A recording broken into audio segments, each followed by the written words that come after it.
শামসুল হুদা ভাই।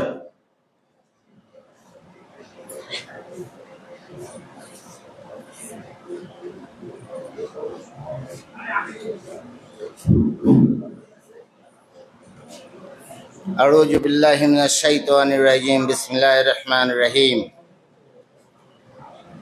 বাংলাদেশ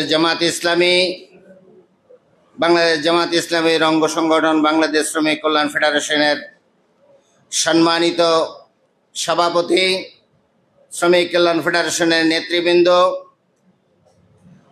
বাংলাদেশ শ্রমিক কল্যাণ ফেডারেশনের উপস্থিত সকল স্তরের ভাই ও বন্ধুরা, দীর্ঘ 17টি বছর পরে আল্লাহ রাব্বুল আলামিনের মেহেরবানিতে 5 আগস্টে আল্লাহ রাব্বুল আলামিনের এক চূড়ান্ত বিজয়ের মাধ্যমে ফ্যাসিস্ট হাসিনা ক্ষমতাচ্যুত হওয়ার পরে আল্লাহ রাব্বুল আলামিন আল্লাহ পাকের জমিনে আল্লাহর গোলামদেরকে কথা বলার সুযোগ করে দিয়েছেন। এ ব্যাপারে আমরা সর্বপ্রথম শহীদদের আত্মার মাগফিরাত কামনা করে বলি, আল্লাহ পাক রব্বুল আলামিন যেন তাদের সকলের রক্তের বিনিময়ে যে বাংলাদেশ হয়েছে, আগামী নির্বাচনে এই বাংলাদেশ যেন ফ্যাসিস্ট শ্রমিক বান্ধব বাংলাদেশ হয়, ফ্যাসিস্ট মুক্ত হয়, চাঁদাবাজ দখলবাজ থেকে আরম্ভ করে সকল বৈষম্য দূর করে একটি কোরআনের শোষণ মুক্ত সমাজ ব্যবস্থা কায়েম করতে পারি। সেজন্য ঐক্যবদ্ধভাবে আল্লাহ রাব্বুল আলামিনের সাহায্য আমরা প্রার্থনা করি। সংগ্রামী সাথী বন্ধুগণ, অনেক জুলুম নির্যাতনের পরে বাংলাদেশের জামাত ইসলামীর 11 জন বলিষ্ঠ নেতৃত্বের রক্তের বিনিময়, বাংলাদেশের মানুষের কলিজার টুকরা, প্রাণের নিবন্ধন আল্লামা দেলোয়ার হোসেন সাইদি সাহেবের রক্তের বিনিময়, বাংলাদেশ ইসলামী ছাত্র শিবিরের নেতৃবৃন্দের রক্তের বিনিময়, বাংলাদেশ শ্রমিক কল্যাণ ফেডারেশনের শ্রমিক নেতৃত্ব দানকারী শ্রমিক ভাই ও বন্ধুদের রক্তের বিনিময় যে বাংলাদেশ আল্লাহ রাব্বুল আলামিন আমাদেরকে উপহার দিয়েছেন, সেই বাংলাদেশের আগামী নির্বাচনে যাতে দখলবাজ ফ্যাসিবাদ মুক্ত একটি সমাজ গড়তে পারি, সেজন্য আমাদেরকে ঐক্যবদ্ধভাবে আন্দোলন করতে হবে। বন্ধুগণ, শুনতে অত্যন্ত খারাপ লাগে,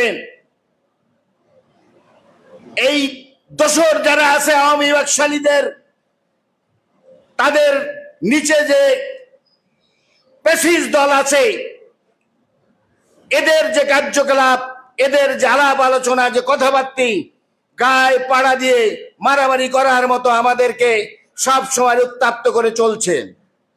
আমি আপনাদেরকে অনুরোধ করব, বিজয় দ্বার প্রান্তে নবী করিম সাল্লাল্লাহু আলাইহি সাল্লাম যখন বিজয়ের দ্বার প্রান্তে গিয়েছিল, ঠিক তেমনি করে ওই সময়কার যত বড় বড় দলীয় প্রধান রাষ্ট্রপ্রধানরা ছিল, আল্লাহ রাসূল সাল্লাল্লাহু আলাইহি ওয়াসাল্লামের সাথে দেখা করতে এসেছেন, কিভাবে রাষ্ট্র পরিচালনা করবেন, কিভাবে কি করবেন, তাকে স্বাগত জানানোর জন্য উদ্বুদ্ধ হয়েছিল। এ পর্যন্ত পৃথিবীর বড় বড় দেশ আমেরিকা, ফ্রান্স, জাপান, জার্মান সহ 40টারও অধিক দেশ বাংলাদেশ জামাত ইসলামীর নেতৃবৃন্দ ডক্টর শফিকুর রহমান সহ অধ্যাপক মিয়া গোলাম পরোয়ারের সাথে দেখা করেছে।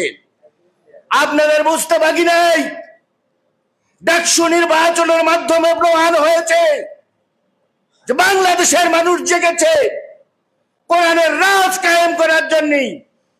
সুতরাং আল্লাহর শুকরিয়া আমরা আদায় করি, আল্লাহ রাব্বুল আলামিন যাদের রক্তের বিনিময় এই বাংলাদেশ আমাদেরকে উপহার দিয়েছে, নতুন বাংলাদেশ। সংগ্রামী সাথী বন্ধুগণ, আমি আপনাদেরকে শুধু এতটুকু কথা বলবো, আমাদেরকে উত্তপ্ত করা হচ্ছে, বলা হচ্ছে বাংলাদেশে জামাত ইসলামী এখন জান্নাতের টিকিট বিক্রি করতেছে, এই ধরনের কথাবার্তা বলে আপনাদেরকে উত্তপ্ত করতেছে। আমরা যদি উল্টা পিঠে বলি, আমরা যে আদর্শের কথা বলে প্রত্যেকটা দলের একটি গঠনতন্ত্র আছে। বাংলাদেশে জামাত ইসলামীর গঠনতন্ত্র মোতাবেক একজন লোক বাংলাদেশে জামাত ইসলামীতে যোগদান করলে তাকে 5 ওয়াক্ত নামাজ, কোরআন হাদিসের আলোকে তার জীবন পরিচালনা করার জন্য আমরা তাকে অঙ্গীকারবদ্ধ করি। বাংলাদেশে জামাত ইসলামী কোন রাজনৈতিক দল না, এমন একটি রাজনৈতিক দল যে দলে আসার পরে কিছুদিন পরে বিদায় হয়ে গেলে সে মসজিদে ইমামতির যোগ্যতা অর্জন করে। ঠিক না ঠিক বলেন? আপনাদেরকে আমি বলতে চাই, তাদেরও গঠনতন্ত্র আছে। তারা যখন একজনকে সদস্য করে তখন কি বলে, প্রেসিডেন্ট অমুক, জাতির পিতা অমুকের আদর্শ বাস্তবায়ন করব আমরা। কিন্তু এটা কোরআন হাদিসের দলিল না। আমরা জান্নাতের দিকে আহ্বান করি, প্রতিপক্ষকে আমি দৃষ্টি আকর্ষণ করে বলি যে তোমরা যে আমাদেরকে কথা বলো, আমরা যদি উল্টায় দিই যে তোমরা জাহান্নামের দিকে আহ্বান করতেছো। মানব রচিত আইন প্রতিষ্ঠাকারী লোকেরা নামাজ পড়ুক, রোজা করুক, হজ করুক, যাকাত দিক, তাদের জন্য জাহান্নামের উত্তপ্ত আগুন তৈরি করা হচ্ছে। সুতরাং বন্ধুগণ,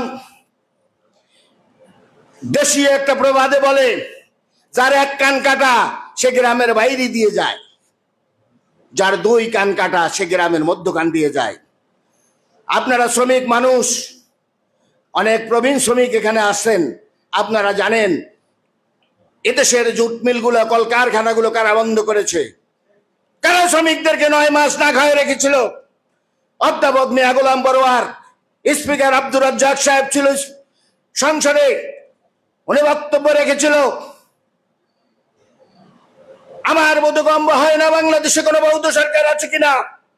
শ্রমিক কর্মচারীরা অর্ধাহারে অনাহারে জীবন কাটাচ্ছে। স্পিকার আব্দুর রাজ্জাক সাহেব বলতেছে, মাননীয় সংসদ সদস্য, এখানে প্রধানমন্ত্রী উপস্থিত রয়েছে, আপনি কি করে বলেন যে আমার বোধগম্য হয় না বাংলাদেশে কোনো বৌদ্ধ সরকার আছে কিনা? বাংলাদেশ জামাত ইসলামীর নেতৃবৃন্দ কখনো হক কথা থেকে বিরত থাকে না। বন্ধুগণ, পর্যায়ক্রমে 2টি দল, বৃহত্তর 2টি দল এদেশের সমস্ত কলকারখানাগুলো বন্ধ করেছে। এশিয়া মহাদেশের ভিতরে বৃহত্তর আদমজি ঝুট মিল শেষ বাসি কে দিয়েছে? পূর্বাচল কে বন্ধ করেছে? কার্পেটিং ঝুট মিল কে বন্ধ করেছে? জয়শহর ঝুট ইন্ডাস্ট্রিজ সহ সমস্ত মিলগুলোর কবর রচনা করেছে এই 2 গভর্নমেন্ট। সুতরাং তারা এখন ঘন ঘন গেটের সামনে গেট মিটিং করতে যায়। এগুলা হলো শ্রমিকদের সাথে মস্কারা ছাড়া আর কিছু না। মানে হলো কথা কিছু বলার মতো কিছু নাই, এজন্য আগডুম বাগডুম ঘোরাডুম বলে শ্রমিকদেরকে বিভ্রান্ত করতেছে। এদের কোনো মিটিং মিছিলে আপনারা যাবেন না। আর এরা পায় পাড়া দিয়ে আমাদের সাথে ঝগড়া করতে চাচ্ছে, কারণ রাত 12টা 1টা পর্যন্ত গল্প গুজব করে সময় কাটায় ঘুম পড়ে, ফজরের নামাজ তারা আদায় করে না। 10টা 11টার দিকে উঠে আবার চিন্তা তো নাই, আমাদের তো পরিশ্রম করে খাওয়া লাগে, তাদের মতো ভাগা আসে না তো। এজন্যই তারা চার দোকানে বসে এক হাতে চায়ের কাপ অন্য হাতে সিগারেট টানে আর বাংলাদেশ জামাত ইসলামীকে ব্যঙ্গ করে। সুতরাং আগামী যে দিন আসতেছে কোরআনের রাজত্বের দিন, সুতরাং ঠান্ডা হয়ে যাও।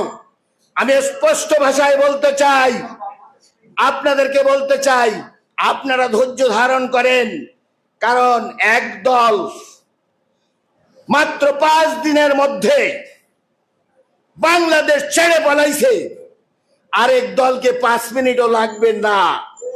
কিন্তু আমরা এদেরকে সুযোগ দিচ্ছি এই কারণে, মরার আগে মানুষ দেখবেন অনেক কথা বলে, জান কবজের সময় খুব লাফালাফি করে, জান কবজ হয়ে যাবে। এদেশের মানুষ ঐক্যবদ্ধ হয়েছে, সন্দেহের কোনো অবকাশ নাই। সংগ্রামী সাথী বন্ধুগণ, আমি শারীরিকভাবে অসুস্থ, তারপরেও আজকে বাংলাদেশে যে কোরআনের রাজ কায়েমের জন্যে যেভাবে বাংলাদেশের তৌহিদি জনতা আজকে জাগ্রত হয়েছে, দেখলে ভালো লাগে। আমরা দেখেন, এই পৃথিবীতে আর কোন নবী আসবে না। নবীদের যত দায়িত্ব আল্লাহ রাব্বুল আলামিন তার হাবিবকে বলে চেয়েছেন, হে হাবিব, আপনার পেয়ারা উম্মতরা কিয়ামত পর্যন্ত নবীদের এই দায়িত্বভার গ্রহণ করবে, দ্বীনের দাওয়াত চালায়া যাবে। আল্লামা দেলোয়ার হোসেন সাঈদী, যুগে যুগে আর কোন নবী আসবে না, সংস্কারক আসবে, আল্লাহর ওলি আসবে। আল্লামা দেলোয়ার হোসেন সাঈদী বলেছিল, বাংলাদেশের 1 ইঞ্চি জায়গা থাকবে না বাংলাদেশ জামায়াত ইসলামী পৌঁছবে না। ঠিক না ঠিক বলেন? বন্ধুগণ, বলেছিল আমরা মৌল, তোমরা আমাদেরকে মৌলবাদী বলো, মৌল ধরে ঝাঁকা দেবো। ভারতে দিল্লি মাওবাড়ি যে পড়বা, পড়িছে। সুতরাং আমাদেরকে আপনারা বেশি বিরক্ত করেন না। আল্লাহ রাব্বুল আলামিন অবশ্যই দিন বিজয় করে দেবে।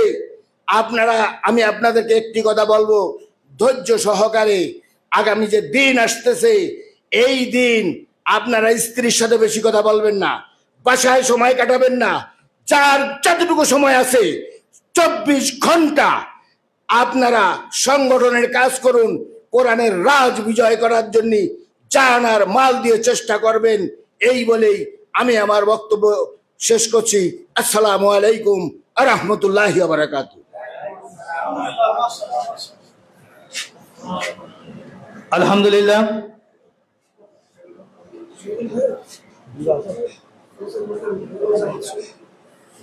আলহামদুলিল্লাহ।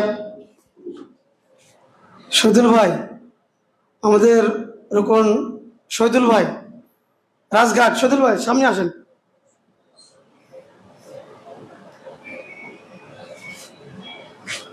আলহামদুলিল্লাহ,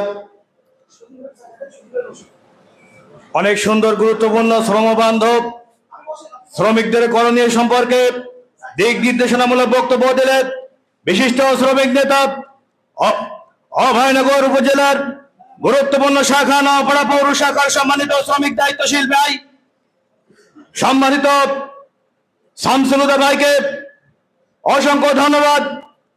সংগ্রামী সাথী বন্ধুগণ, এই পর্যায়ে আপনাদের সম্মুখে আজকের এই শ্রমিক সমাবেশে বক্তব্য রাখবেন বাংলাদেশ শ্রমিক কল্যাণ ফেডারেশন অভয়নগর উপজেলা শাখার পরিবহন সেক্টরের সম্মানিত দায়িত্বশীল বিশিষ্ট শ্রমিক নেতা মোহাম্মদ শরীফুল ইসলাম। এই পর্যায়ে বক্তব্য রাখবেন মোহাম্মদ শরীফুল ইসলাম।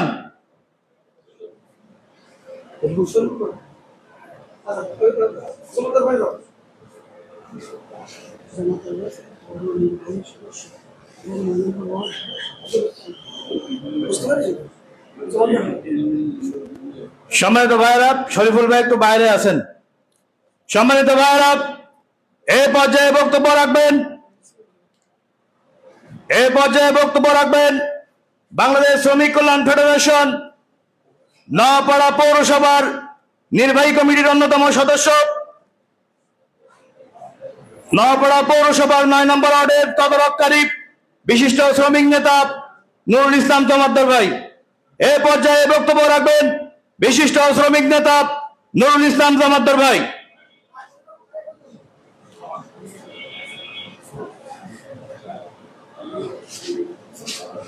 আপনারা যারা আশেপাশে ঘোরাফেরা করছেন, আপনারা এসে সমাবেশ স্থলে বসে পড়ুন।